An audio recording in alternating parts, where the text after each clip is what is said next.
Pag makulay daw po ang ating kinakain ay healthy. Kaya naman po ay try my best po talaga na kumain ng mga healthy pagkain. So una po nilagay ko po muna yung mga dahon ng celery. Then nag-add po ako ng water at ng asin. Pagkatapos naman po ay nilagay ko na rin po yung mga tangkay ng celery. Napakarami pong benefits na maitutulong ang celery kapag palagi din po tayong kumakain nito.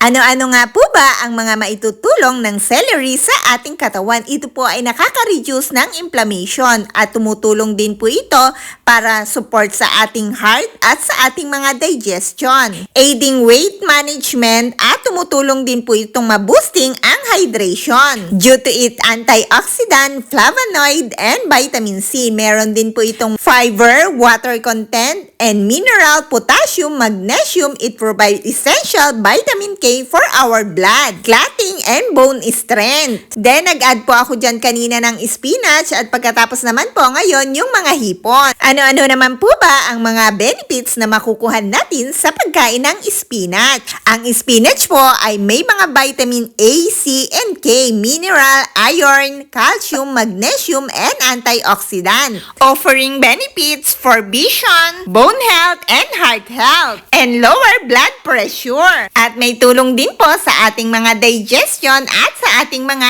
immunity. At kagaya nga po ng ibang gulay, meron din po itong anti-inflammatory properties at yung taglay naman po niya na fiber at iron ay tumutulong para magkaroon po tayo ng energy. At kung ikaw nga po ay nagpapapayat ay malaki din po ang tulong ng spinach sa ating pagpapapayat. At napakaganda din po niyan sa ating mga balat at sa ating blood, pati na rin po ang sugar natin sa katawan. At tumutulong po yan para magkaroon tayo ng nutrient-dense food na sumusuport sa overall well-being. At sa ganong paraan po, marireduce po ang pagkakaroon natin ng mga diseases. Dahil sa panahon po ngayon ay napakarami pong nagkakasakit at pabata ng pabata. Kaya naman po ang pagkain po ng mga gulay ay malaki ang tulong para po maging healthy ang ating pangangatawan. At ano naman po ba ang makukuha natin na benefits dito sa mga hipon? Offers a significant health benefits as a lean protein source packed with omega-3s, antioxidant like astaxanthin, with vitamin B12, selenium, and mineral. Ang lahat po ay tumutulong sa ating mga heart health at may tulong din po yan para sa ating brain na mag-function. At pinapalakas po niyan ang ating mga immunity, pati na din po ang ating mga buto and bone strength while low in calories and saturated fats, making it great for muscle repair and overall wellness. Dahil nga po high in protein, kaya naman po yun po ang tumutulong sa atin na ma-repair ang ating mga muscle. At may tulong nga po yan sa pag-grow ng ating mga muscle. At yung taglay naman po niya na omega-3 fatty acid, yun naman po ang sumusuporta para sa ating mga heart, pati na din po sa ating brain na mag-less ng inflammation.